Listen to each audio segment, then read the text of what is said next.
मुंशी प्रेमचंद की एक और कहानी, मर्यादा की वेदी। यह वह समय था जब चित्तौड़ में मृदुभाषिणी मीरा प्यारी आत्माओं को ईश्वर प्रेम के प्याले पिलाती थी। रणछोड़ जी के मंदिर में जब भक्ति से विह्वल होकर वह अपने मधुर स्वरों में अपने पीयूष पूरित पदों को गाती तो श्रोतागण प्रेम अनुराग से उन्मत्त हो जाते। प्रतिदिन वह स्वर्गीय आनंद उठाने के लिए सारे चित्तौड़ के लोग ऐसे उत्सुक होकर दौड़ते जैसे दिन भर की प्यासी गायें दूर से ही किसी सरोवर को देखकर उसकी ओर दौड़ती हैं।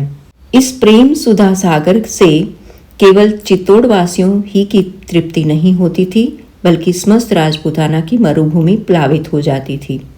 एक बार ऐसा संयोग हुआ कि झालावाड़ के राव साहब और मंदार राजे के कुमार दोनों ही लाव लश्कर के साथ चित्तौड़ आए।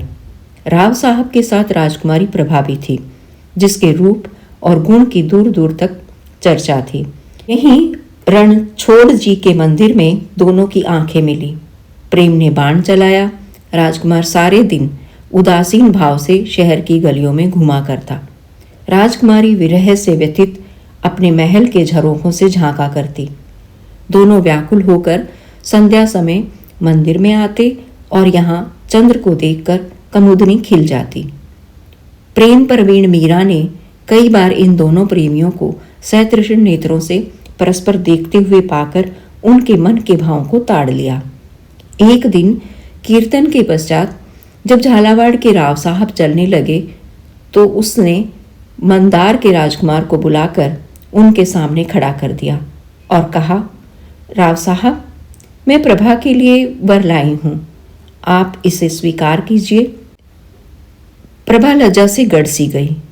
राजकुमार के गुणशील पर राव साहब पहले ही से मोहित हो रहे थे। उन्होंने तुरंत उसे छाती से लगा लिया। उसी अवसर पर चित्तौड़ के राणा भोजराज जी मंदिर में आए। उन्होंने प्रभा का मुख चंद्र देखा। उनकी छाती पर सांप लौटने लगे। झालावाड़ में बड़ी धूम थी। राजकुमारी प्रभा का आज विवाह होगा। मंदार से बारात आएगी। मेहमानों की सेवा सम्मान की तैयारियां हो रही थी। दुकानें सजी हुई थी। नौबत खाने आमोद आलाप से गूंजते थे। सड़कों पर सुगंधी छिड़की जाती थी। अटालिकाएं पुष्पलताओं से शोभायमान थी। पर जिसके लिए ये सब तैयारियां हो रही थी वह अपनी वाटिका के एक वृक्ष के नीचे उदास बैठी हुई रो रही थी। रानीवास में डोमनियां आनंद उत्सव के गीत गा रही थी। कहीं सुंदरियों के हाव भाव थे, कहीं आभूषणों की चमक दमक, कहीं हास परिहास की बहार। नाइन बात बात पर तेज होती थी। मालिन गर्व से फूली न समाती थी। धोबी आंखें दिखाती थी। कुम्हारिन मटके के सदृश फूली हुई थी। मंडप के नीचे पुरोहित जी बात बात पर स्वर्ण मुद्राओं के लिए ठुनकते थे। रानी सिर के बाल खोले भूखी प्यासी चारों ओर दौड़ती थी। सबकी बौछारें सहती थी और अपने भाग्य को सराहती थी। दिल खोलकर हीरे जवाहरात लुटा रही थी। आज प्रभा का विवाह है। बड़े भाग्य से ऐसी बातें सुनने में आती हैं। सबके सब अपनी अपनी धुन में मस्त हैं। किसी को प्रभा की फिक्र नहीं है जो वृक्ष के नीचे अकेली बैठी रो रही है। एक रमणी ने आकर नाइन से कहा, बहुत बढ़ चढ़कर बातें ना कर, कुछ राजकुमारी का भी ध्यान है, चल उनके बाल गूंथ। नाइन ने दांतों तले जीभ दबाई। दोनों प्रभा को ढूंढती हुई बाग में पहुंची। प्रभा ने उन्हें देखते ही आंसू पोंछ डाले। नाइन मोतियों से मांग भरने लगी और प्रभा सिर नीचा किए आंखों से मोती बरसाने लगी। रमणी ने सजल नेत्र होकर कहा, बहिन, दिल छोटा मत करो। मुंह मांगी मुराद पाकर इतनी उदास क्यों होती हो? प्रभा ने सहेली की ओर देखकर कहा, बहिन, जाने क्यों दिल बैठ जाता है। सहेली ने छेड़कर कहा, पिया मिलन की बेकली है। प्रभा उदासीन भाव से बोली, कोई मेरे मन में बैठकर कह रहा है कि अब उनसे मुलाकात न होगी। सहेली उसके केश संवार कर बोली, जैसे उषा काल से पहले कुछ अंधेरा हो जाता है, उसी प्रकार मिलाप के पहले प्रेमियों का मन अधीर हो जाता है। प्रभा बोली, नहीं बहन, यह बात नहीं। मुझे शकुन अच्छे नहीं दिखाई देते। आज दिन भर मेरी आंख फड़कती रही। रात को मैंने बुरे स्वप्न देखे हैं। मुझे शंका होती है कि आज अवश्य कोई न कोई विघ्न पड़ने वाला है। तुम राजा भोज को जानती हो ना? संध्या हो गई। आकाश पर तारों के दीपक जले। झालावाड़ में बूढ़े जवान सभी लोग बारात की अगवानी के लिए तैयार हुए। मर्दों ने पागे सवारी, शस्त्र साजे। युवतियां श्रृंगार कर गाती बजाती रानीवास की ओर चली। हजारों स्त्रियां छत पर बैठी बारात की राह देख रही थी। अचानक शोर मचा कि बारात आ गई। लोग संभल बैठे। नगाड़ों पर चोटें पड़ने लगी, सलामियां दगने लगी। जवानों ने घोड़ों को एड़ लगाई। एक क्षण में सवारों की एक सेना राजभवन के सामने आकर खड़ी हो गई। लोगों को देखकर बड़ा आश्चर्य हुआ, क्योंकि ये मंदार की बारात नहीं थी, बल्कि राणा भोजराज की सेना थी। झालावाड़ वाले अभी विस्मित खड़े ही थे कि कुछ निश्चय न कर सके कि क्या करना चाहिए। इतने में चित्तौड़ वालों ने राजभवन को घेर लिया। तब झालावाड़ी भी सचेत हुए, संभल कर तलवारें खींच ली और आक्रमणकारियों पर टूट पड़े। राजा महल में घुस गया। रानीवास में भगदड़ मच गई। प्रभा 16 श्रृंगार के सहेलियों के साथ बैठी थी। ये हलचल देखकर घबरा गई। इतने में राव साहब हांफते हुए आए और बोले, बेटी प्रभा, राणा भोजराज ने हमारे महल को घेर लिया है। तुम चटपट ऊपर चली जाओ और द्वार बंद कर लो। अगर हम क्षत्रिय हैं तो एक चित्तौड़ी भी यहां से जीता न जाएगा। राव साहब बात पूरी भी न कर पाए थे कि राणा कई वीरों के साथ आ पहुंचे और बोले, चित्तौड़ वाले तो सिर कटाने के लिए आए ही हैं, पर यदि वे राजपूत हैं तो राजकुमारी को लेकर ही जाएंगे। वृद्ध राव साहब की आंखों से ज्वाला निकलने लगी। वे तलवार खींचकर राणा पर झपटे। उन्होंने वार बचा लिया और प्रभा से कहा, राजकुमारी हमारे साथ चलोगी? प्रभा सिर झुकाए राणा के सामने आकर बोली, हाँ चलूंगी। राव साहब को कई आदमियों ने पकड़ लिया था। वे तड़प कर बोले, प्रभा, तू राजपूत की कन्या है। प्रभा की आंखें सजल हो गई। बोली, राणा भी तो राजपूतों के कुल तिलक हैं। राव साहब ने क्रोध में आकर कहा, निर्लजा। कटार के नीचे पड़ा हुआ बलिदान का पशु जैसी दीन दृष्टि से देखता है, उसी भांति प्रभा ने राव साहब की ओर देखकर कहा, जिस झालावाड़ की गोद में पली हूं, क्या उसे रक्त से रंगवा दूं? राव साहब ने क्रोध से कांपकर कहा, क्षत्रियों को रक्त इतना प्यारा नहीं होता। मर्यादा पर प्राण देना उनका धर्म है। तब प्रभा की आंखें लाल हो गई, चेहरा तमतमाने लगा। बोली, राजपूत कन्या, अपने स्थितों की रक्षा आप कर सकती हैं, इसके लिए रुधिर प्रवाह की आवश्यकता नहीं। पल भर में राणा ने प्रभा को गोद में उठा लिया। बिजली की भांति झपट कर बाहर निकले। उन्होंने उसे घोड़े पर बिठा लिया। आप सवार हो गए और घोड़े को उड़ा दिया। अन्य चितौड़ियों ने भी घोड़े की बागें मोड़ दी। उसके 100 जवान भूमि पर पड़े तड़फ रहे थे, पर किसी ने तलवार न उठाई थी। रात को 10 बजे मंदार वाले भी पहुंचे, मगर ये शोक समाचार पाते ही लौट गए। मंदार कुमार निराशा से अचेत हो गया। जैसे रात को नदी का किनारा सुनसान हो जाता है, उसी तरह सारी रात झालावाड़ में सन्नाटा छाया रहा। चित्तौड़ के रंग महल में प्रभा उदास बैठी सामने के सुंदर पौधों की पत्तियां गिन रही थी। संध्या का समय था। रंग बिरंग के पक्षी वृक्षों पर बैठे कलरव कर रहे थे। इतने में राणा ने कमरे में प्रवेश किया। प्रभा उठकर खड़ी हो गई। राणा बोले, प्रभा, मैं तुम्हारा अपराधी हूं। मैं बलपूर्वक तुम्हें माता पिता की गोद से छीन लाया, पर यदि मैं तुमसे कहूं कि ये सब तुम्हारे प्रेम में विवश होकर मैंने किया, तो तुम मन में हंसोगी और कहोगी कि ये निराले अनूठे ढंग की प्रीति है। पर वास्तव में यही बात है। जब से मैंने रणछोड़ जी के मंदिर में तुमको देखा, तब से एक क्षण भी ऐसा नहीं बीता कि मैं तुम्हारी सुधि में विकल न रहा हूं। तुम्हें अपनाने का अन्य कोई उपाय होता तो मैं कदापि इस पाशविक ढंग से काम न लेता। मैंने राव साहब की सेवा में बारंबार संदेशे भेजे, पर उन्होंने हमेशा मेरी उपेक्षा की।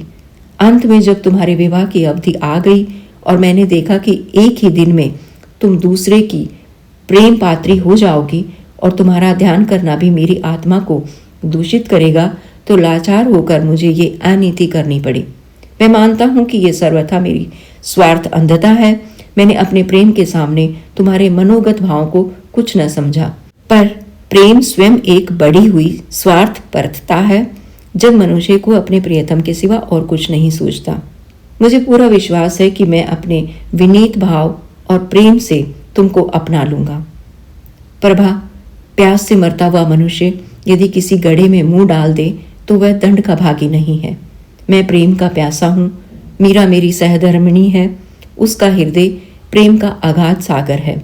उसका एक चुल्लू भी मुझे उन्मत्त करने के लिए काफी था। पर जिस हृदय में ईश्वर का वास हो वहां मेरे लिए स्थान कहाँ। तुम शायद कहोगी कि यदि तुम्हारे सिर पर प्रेम का भूत सवार था तो क्या सारे राजपूताने में स्त्रियां न थी? निसंदेह राजपूताने में सुंदरता का अभाव नहीं है और न चित्तौड़ाधिपति की ओर से विवाह की बातचीत किसी के अनादर का कारण हो सकती है। पर इसका जवाब तुम आप ही हो। इसका दोष तुम्हारे ही ऊपर है। राजस्थान में एक ही चित्तौड़ है, एक ही राणा और एक ही प्रभा। संभव है मेरे भाग्य में प्रेमानंद भोगना न लिखा हो। यह मैं अपने कर्म लेख को मिटाने का थोड़ा सा प्रयत्न कर रहा हूँ, परंतु भाग्य के अधीन बैठे रहना पुरुषों का काम नहीं है। मुझे इसमें सफलता होगी या नहीं, इसका फैसला तुम्हारे हाथ है। प्रभा की आंखें जमीन की तरफ थी और मन फुदकने वाली चिड़िया की भांति इधर उधर उड़ता फिरता था।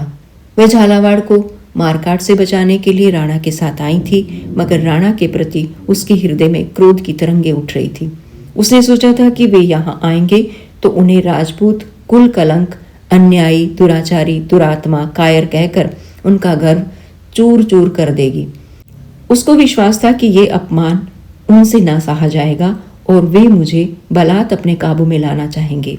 इस अंतिम समय के लिए उसने अपने हृदय को खूब मजबूत और अपनी कटार को खूब तेज कर रखा था। उसने निश्चय कर लिया था कि इसका एक वार उन पर होगा, दूसरा अपने कलेजे पर, और इस प्रकार ये पाप कांड समाप्त हो जाएगा। लेकिन राणा की नम्रता, उनकी करुणात्मक विवेचना, उनके विनीत भाव ने प्रभा को शांत कर दिया। आग पानी से बुझ जाती है। राणा कुछ देर वहां बैठे रहे, फिर उठकर चले गए। प्रभा को चित्तौड़ में रहते 2 महीने गुजर चुके हैं। राणा उसके पास फिर न आए। इस बीच में उसके विचारों में कुछ अंतर हो गया है। झालावाड़ पर आक्रमण होने के पहले मीराबाई को इसकी बिल्कुल खबर न थी। राणा ने इस प्रस्ताव को गुप्त रखा था, किंतु अब मीराबाई प्राय उन्हें इस दुराग्रह पर लज्जित किया करती हैं और धीरे धीरे राणा को भी विश्वास होने लगा है कि प्रभा इस तरह काबू में नहीं आ सकती। उन्होंने उसके सुख विलास की सामग्री एकत्रित करने में कोई कसर नहीं रख छोड़ी थी, लेकिन प्रभा उनकी तरफ आंख उठाकर भी नहीं देखती। राणा प्रभा की लौंडियों से नित्य का समाचार पूछा करते हैं और उन्हें रोज वही निराशापूर्ण वृत्तांत सुनाई देता है। मुरझाई हुई कली किसी भांति नहीं खिलती। अतएव उनको कभी कभी अपने इस दुस्साहस पर पश्चाताप होता है। वे पछताते हैं कि मैंने व्यर्थ ही ये अन्याय किया, लेकिन फिर प्रभा का अनुपम सौंदर्य नेत्रों के सामने आ जाता है और वह अपने मन को इस विचार से समझा लेते हैं कि एक सर्वांगा सुंदरी का प्रेम इतनी जल्दी परिवर्तित नहीं हो सकता। निसंदेह मेरा मृदु व्यवहार भी कभी न कभी अपना प्रभाव दिखलाएगा। प्रभा सारे दिन अकेली बैठी बैठी उकताती और झुंझलाती थी।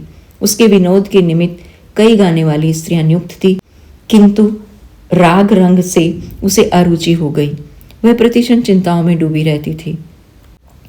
राणा के नम्र भाषण का प्रभाव अब मिट चुका था और उसकी अमानुषिक वृत्ति अब फिर अपने यथार्थ रूप में दिखाई देने लगी थी।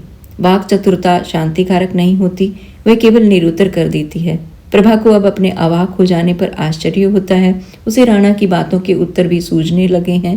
वह कभी कभी उनसे लड़कर अपनी किस्मत का फैसला करने के लिए विकल हो जाती है, मगर अब वाद विवाद किस काम का।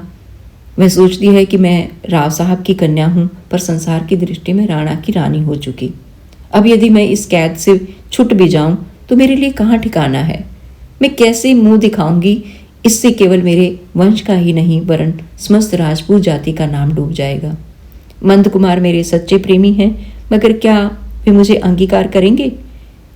और यदि वे निंदा की परवाह न करके मुझे ग्रहण भी कर लें तो उनका मस्तक सदा के लिए नीचा हो जाएगा और कभी न कभी उनका मन मेरी तरफ से फिर जाएगा। वे मुझे अपने कुल का कलंक समझने लगेंगे। या यहाँ से किसी तरह भाग जाऊं, लेकिन भाग कर जाऊं कहाँ? पाप के घर। वहां अब मेरी पैठ नहीं। मंदार कुमार के पास? इसमें उनका अपमान है और मेरा भी। तो क्या भिखारिणी बन जाऊं? इसमें भी जगह साई होगी और न जाने प्रबल भावी किस मार्ग पर ले जाए। एक अबला स्त्री के लिए सुंदरता प्राणघातक यंत्र से कम नहीं। ईश्वर वह दिन न आए कि मैं क्षत्रिय जाति का कलंक बनूं। क्षत्रिय जाति ने मर्यादा के लिए पानी की तरह रक्त बहाया है। उनकी हजारों देवियां पर पुरुष का मुंह देखने के भय से सूखी लकड़ी के समान जल मरी हैं। ईश्वर वह घड़ी न आए कि मेरे कारण किसी राजपूत का सिर लज्जा से नीचा हो। नहीं, मैं इसी कैद में मर जाऊंगी। राणा के अन्याय सहूंगी, जलूंगी, मरूंगी, पर इसी घर में। विवाह जिससे होना था हो चुका। हृदय में उसकी उपासना करूंगी, पर कंठ के बाहर उसका नाम न निकालूंगी। एक दिन झुंझलाकर उसने राणा को बुला भेजा। वे आए। उनका चेहरा उतरा था। वे कुछ चिंतित से थे। प्रभा कुछ कहना चाहती थी, पर उनकी सूरत देखकर उसे उन पर दया आ गई। उन्होंने उसे बात करने का अवसर न देकर स्वयं कहना शुरू किया। प्रभा, तुमने आज मुझे बुलाया है, ये मेरा सौभाग्य है। तुमने मेरी सुधि तो ली, मगर ये मत समझो कि मैं मृदुवाणी सुनने की आशा लेकर आया हूँ। नहीं, मैं जानता हूँ जिसके लिए तुमने मुझे बुलाया है। ये लो, तुम्हारा अपराधी तुम्हारे सामने खड़ा है। उसे जो दंड चाहो दो। मुझे अब तक आने का साहस न हुआ। इसका कारण यही दंड भय था। तुम शतरणी हो और शतरनियां क्षमा करना नहीं जानती। झालावाड़ में जब तुम मेरे साथ आने पर स्वयं उद्यत हो गई थी, तो मैंने उसी क्षण तुम्हारे जौहर पर रख लिए थे। मुझे मालूम हो गया कि तुम्हारा हृदय बल और विश्वास से भरा हुआ है। उसे काबू में लाना सहज नहीं। तुम नहीं जानती कि यह 1 मास मैंने किस तरह काटा है। तड़प तड़प कर मर रहा हूं, पर जिस तरह शिकारी बिफरी हुई सिंघनी के सम्मुख जाने से डरता है, वही दशा मेरी थी। मैं कई बार आया, यहाँ तुमको उदास त्योरियां चढ़ाए बैठे देखा। मुझे अंदर पैर रखने का साहस न हुआ, मगर आज मैं बिना बुलाया मेहमान नहीं हूँ। तुमने मुझे बुलाया है और तुम्हें अपने मेहमान का स्वागत करना चाहिए। हृदय से न सही, जहाँ अग्नि प्रज्वलित हो वहाँ ठंडक कहाँ। बातों ही से सही, अपने भावों को दबाकर ही सही मेहमान का स्वागत करो। संसार में शत्रु का आदर मित्रों से भी अधिक किया जाता है। प्रभा, एक क्षण के लिए क्रोध को शांत करो और मेरे अपराधों पर विचार करो। तुम मेरे ऊपर यही दोषारोपण कर सकती हो कि मैं तुम्हें माता पिता की गोद से छीन लाया। तुम जानती हो कृष्ण भगवान रुक्मणी को हर लाए थे। राजपूतों में ये कोई नई बात नहीं है। तुम कहोगी इससे झालावाड़ों का अपमान हुआ, पर ऐसा कहना कदापि ठीक नहीं। झालावाड़ वालों ने वही किया जो मर्दों का धर्म था। उनका पुरुषार्थ देखकर हम चकित हो गए। यदि वे कृतकार्य नहीं हुए तो यह उनका दोष नहीं है। वीरों की सदैव जीत नहीं होती। हम इसलिए सफल हुए कि हमारी संख्या अधिक थी और इस काम के लिए तैयार होकर गए थे। वे निशंक थे, इस कारण उनकी हार हुई। यदि हम वहां से शीघ्र ही प्राण बचाकर भाग न आते तो हमारी गति वही होती जो राव साहब ने कही थी। एक भी चित्तौड़ी न बचता। लेकिन ईश्वर के लिए ये मत सोचो कि मैं अपने अपराध के दूषण को मिटाना चाहता हूँ। नहीं, मुझसे अपराध हुआ है और मैं हृदय से उस पर लज्जित हूँ। पर अब जो कुछ होना था हो चुका। अब इस बिगड़े हुए खेल को मैं तुम्हारे ऊपर छोड़ता हूँ। यदि मुझे तुम्हारे हृदय में कोई स्थान मिले तो मैं उसे स्वर्ग समझूंगा। डूबते हुए को तिनके का सहारा भी बहुत है। क्या यह संभव है? प्रभा बोली, नहीं। राणा, झालावाड़ जाना चाहती हो? प्रभा, नहीं। मंदार के राजकुमार के पास भेज दूं? कदापि नहीं। लेकिन मुझसे ये तुम्हारा कुड़ना देखा नहीं जाता। आप इस कष्ट से शीघ्र ही मुक्त हो जाएंगे। राणा ने भयभीत दृष्टि से देखकर कहा, जैसी तुम्हारी इच्छा। और वे वहां से उठकर चले गए। 10 बजे रात का समय था। रणछोड़ जी के मंदिर में कीर्तन समाप्त हो चुका था और वैष्णव साधु बैठे हुए प्रसाद पा रहे थे। मीरा स्वयं अपने हाथों से थाल ला लाकर उनके आगे रखती थी। साधुओं और अभय आगतों के आदर सत्कार में उस देवी को आत्मिक आनंद प्राप्त होता था। साधुगण जिस प्रेम से भोजन करते थे, उससे ये शंका होती थी कि स्वादपूर्ण वस्तुओं में कहीं भक्ति भजन से भी अधिक सुख तो नहीं है। ये सिद्ध हो चुका है कि ईश्वर की दी हुई वस्तुओं का सदुपयोग ही ईश्वर उपासना की मुख्य रीति है। इसलिए ये महात्मा लोग उपासना के ऐसे अच्छे अवसरों को क्यों खोते? वे कभी पीठ पर हाथ फेरते और कभी आसन बदलते थे। मुंह से नहीं कहना तो वे घोर पाप के समान समझते थे। ये भी मानी हुई बात है कि जैसी वस्तुओं का हम सेवन करते हैं वैसी ही आत्मा भी बनती है। इसलिए वे महात्मागण घी और खोए से उदर को खूब भर रहे थे। पर उन्हीं में एक महात्मा ऐसे भी थे जो आंखें बंद किए ध्यान में मग्न थे, थाल की ओर ताकते भी न थे। इनका नाम प्रेमानंद था। ये आज ही आए थे। इनके चेहरे पर कांति झलकती थी।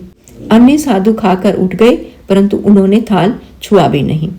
मीरा ने हाथ जोड़कर कहा, महाराज, आपने प्रसाद को छुआ भी नहीं। दासी से कोई अपराध तो नहीं हुआ? साधु, नहीं, इच्छा नहीं थी। मीरा, पर मेरी विनय आपको माननी पड़ेगी। मैं तुम्हारी आज्ञा का पालन करूंगा, तो तुमको भी मेरी एक बात माननी होगी। कहिए, क्या आज्ञा है? माननी पड़ेगी। मानूंगी। वचन देती हो? वचन देती हूं, आप प्रसाद पाएं। मीरा ने समझा था कि साधु कोई मंदिर बनवाने या कोई यज्ञ पूर्ण करा देने की याचना करेंगे। ऐसी बातें नित्य प्रति हुआ ही करती थी और मीरा का सर्वस्व साधु सेवा के लिए अर्पित था। परंतु उसके लिए साधु ने ऐसी कोई याचना न की। वह मीरा के कान के पास मुंह ले जाकर बोला, आज 2 घंटे के बाद राजभवन का चोर दरवाजा खोल देना। वीरा विस्मित होकर बोली, आप कौन हैं? साधु, मंदार का राजकुमार। मीरा ने राजकुमार को सिर से पांव तक देखा। नेत्रों में आदर की जगह घृणा थी। कहा, राजपूत यूं छल नहीं करते। राजकुमार, ये नियम उस अवस्था के लिए है जब दोनों पक्ष समान स्थिति रखते हों। ऐसा नहीं हो सकता। आपने वचन दिया है, उसका पालन करना होगा। महाराज की आज्ञा के सामने मेरे वचन का कोई महत्व नहीं। मैं ये कुछ नहीं जानता। यदि आपको अपने वचन की कुछ भी मर्यादा रखनी है तो उसे पूरा कीजिए। मीरा सोचकर, महल में जाकर क्या करोगे? नई रानी से 2 बातें। मीरा चिंता में विलीन हो गई। एक तरफ राणा की कड़ी आज्ञा थी और दूसरी तरफ अपना वचन और उसका पालन करने का परिणाम। कितनी ही पौराणिक घटनाएं उसके सामने आ रही थी। दशरथ ने वचन पालन के लिए अपने प्रिय पुत्र को वनवास दे दिया। मैं वचन दे चुकी हूँ, उसे पूरा करना मेरा परम धर्म है। लेकिन पति की आज्ञा को कैसे तोड़ूं? यदि उनकी आज्ञा के विरुद्ध करती हूँ तो लोक और परलोक दोनों बिगड़ते हैं। क्यों न उनसे स्पष्ट कह दूं? क्या वे मेरी ये प्रार्थना स्वीकार न करेंगे? मैंने आज तक उनसे कुछ नहीं मांगा, आज उनसे ये दान मांगूंगी। क्या वे मेरे वचन की मर्यादा की रक्षा ना करेंगे? उनका हृदय कितना विशाल है। निसंदेह वे मुझ पर वचन तोड़ने का दोष न लगने देंगे। इस तरह मन में निश्चय करके वह बोली, कब खोल दूं? राजकुमार ने उछलकर कहा, आधी रात को। मैं स्वयं तुम्हारे साथ चलूंगी। क्यों?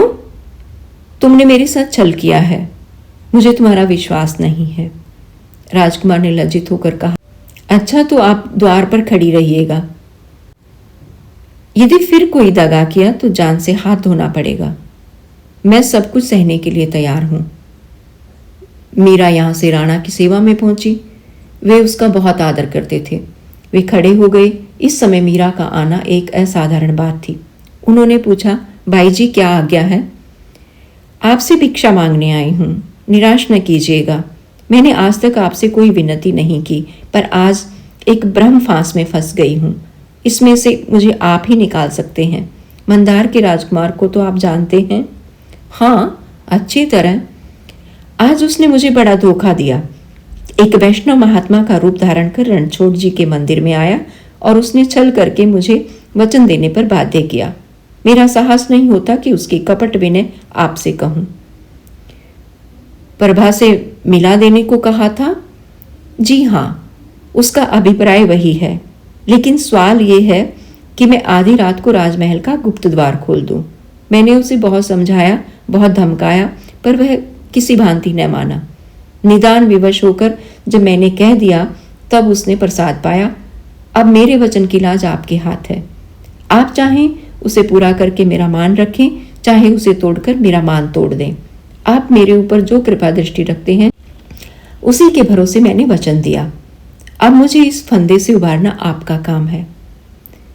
राणा कुछ देर सोचकर बोले, तुमने वचन दिया है उसका पालन करना मेरा कर्तव्य है। तुम देवी हो, तुम्हारे वचन नहीं टल सकते। द्वार खोल दो, लेकिन यह उचित नहीं है कि वह अकेले प्रभा से मुलाकात करे। तुम स्वयं उसके साथ जाना, मेरी खातिर से इतना कष्ट उठाना। मुझे भय है कि वह उसकी जान लेने का इरादा करके ना आया हो। ईर्ष्या में मनुष्य अंधा हो जाता है। भाई जी, मैं अपने हृदय की बात तुमसे कहता हूँ। मुझे प्रभा को हर लाने का अत्यंत शौक है।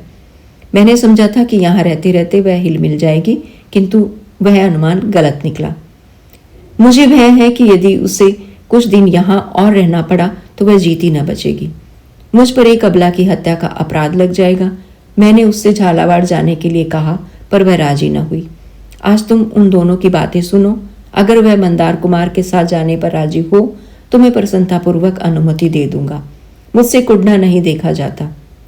ईश्वर इस सुंदरी का हृदय मेरी ओर फेर देता तो मेरा जीवन सफल हो जाता, किंतु जब यह सुख भाग्य में लिखा ही नहीं तो क्या वश है।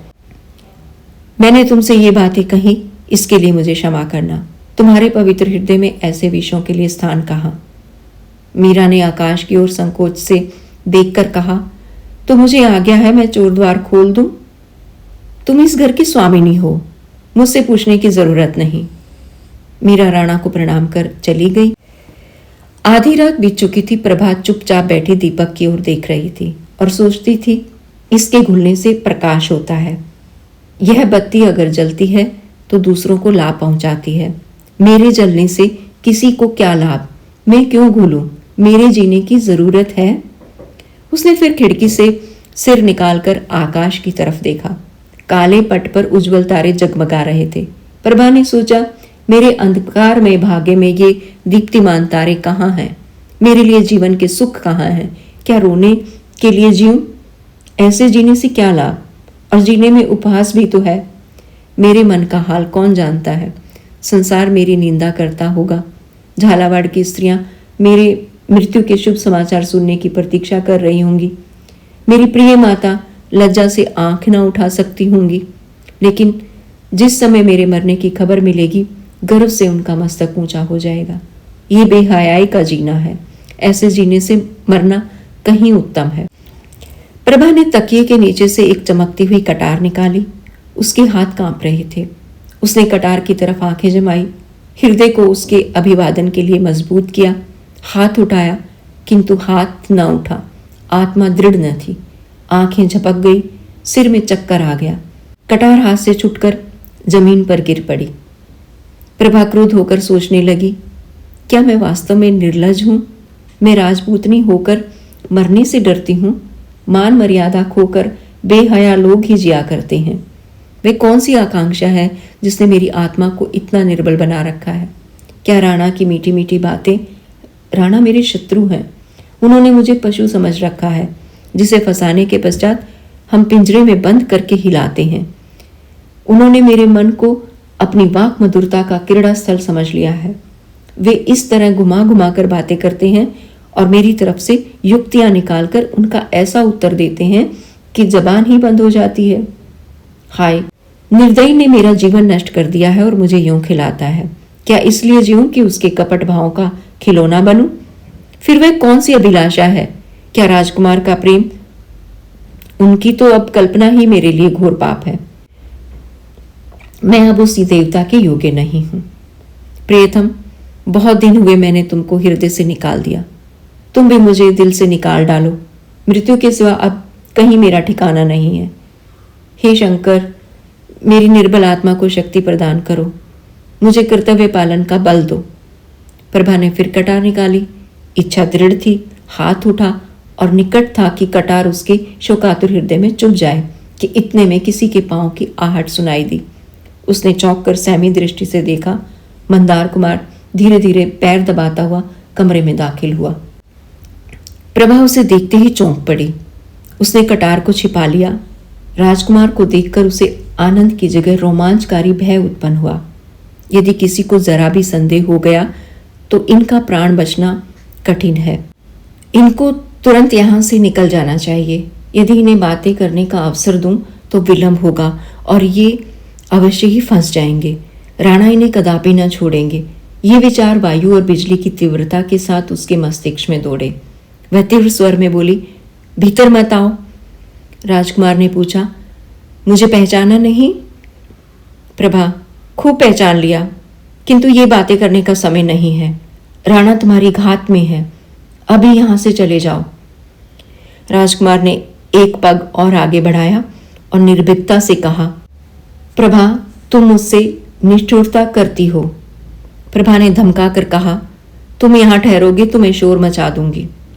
राजकुमार ने उद्दंडता से उत्तर दिया, इसका मुझे भय नहीं। मैं अपनी जान हथेली पर रख कर आया हूं। आज दोनों में से एक का अंत हो जाएगा। या तो राणा रहेंगे या मैं रहूंगा। तुम मेरे साथ चलोगी? प्रभा ने दृढ़ता से कहा, नहीं। राजकुमार व्यंग्य भाव से बोला, क्यों? क्या चित्तौड़ की जलवायु पसंद आ गई? प्रभा ने राजकुमार की ओर तिरस्कृत नेत्रों से देखकर कहा, संसार में अपनी सब आशाएं पूरी नहीं होती। जिस तरह यहां मैं अपना जीवन काट रही हूं वह मैं ही जानती हूं, किंतु लोक निंदा भी तो कोई चीज है। संसार की दृष्टि में मैं चित्तौड़ की रानी हो चुकी। अब राणा जिस भांति रखे उसी भांति रहूंगी। मैं अंत समय तक उनसे घृणा करूंगी, जलूंगी, कुड़ूंगी। जब जलन न सही जाएगी तो विष खा लूंगी या छाती में कटार मारकर मर जाऊंगी, लेकिन इसी भवन में, इस घर के बाहर कदापि पैर न रखूंगी। राजकुमार के मन में संदेह हुआ कि प्रभा पर राणा का वशीकरण मंत्र चल गया। यह मुझसे छल कर रही है। प्रेम की जगह ईर्ष्या पैदा हुई। वह उसी भाव से बोला, और यदि मैं यहां से उठा ले जाऊं? प्रभा के तेवर बदल गए। बोली, तो मैं वही करूंगी जो ऐसी अवस्था में शतरनियां किया करती हैं। अपने गले में छुरी मार लूंगी या तुम्हारे गले में। राजकुमार एक पग और आगे बढ़ाकर ये कटु वाक्य बोला, राणा के साथ तो तुम खुशी से चली आई, उस समय छुरी कहाँ गई थी? प्रभा को ये शब्द शर्सा लगा। वह तिलमिलाकर बोली, उस समय इसी छुरी के एक वार से खून की नदी बहने लगती। मैं नहीं चाहती थी कि मेरे कारण मेरे भाई बंधुओं की जान जाए। इसके सिवा मैं कुंवारी थी। मुझे अपनी मर्यादा के भंग होने का कोई भय न था। मैंने पतिव्रत नहीं किया। कम से कम संसार मुझे ऐसा समझता था। मैं अपनी दृष्टि में अब भी वही हूं, किंतु संसार की दृष्टि में कुछ और हो गई हूं। लोकलाज ने मुझे राणा की आज्ञाकारिणी बना दिया है। पतिव्रत की बेड़ी जबरदस्ती मेरे पैरों में डाल दी गई है। अब इसकी रक्षा करना मेरा धर्म है।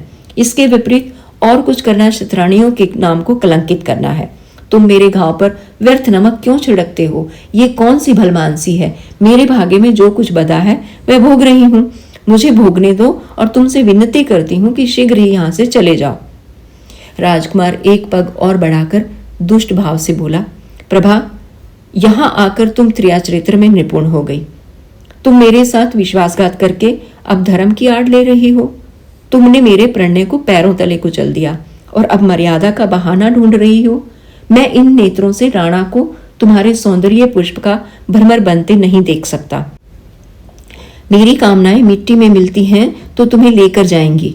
मेरा जीवन नष्ट होता है तो उसके पहले तुम्हारे जीवन का भी अंत होगा। तुम्हारी बेवफाई का यही दंड है। बोलो, क्या निश्चय करती हो? इस समय मेरे साथ चलती हो या नहीं? किले के बाहर मेरे आदमी खड़े हैं। प्रभा ने निर्भयता से कहा, नहीं। राजकुमार, सोच लो, नहीं तो पछताओगे। खूब सोच लिया। राजकुमार ने तलवार खींच ली और वह प्रभा की तरफ लपके। प्रभा भय से आंखें बंद किए एक कदम पीछे हट गई। मालूम होता था उसे मूर्छा आ जाएगी। अकस्मात राणा तलवार लिए वेग के साथ कमरे में दाखिल हुए। राजकुमार संभल कर खड़ा हो गया। राणा ने सिंह के समान गरज कर कहा, दूर हट। क्षत्रिय स्त्रियों पर हाथ नहीं उठाते।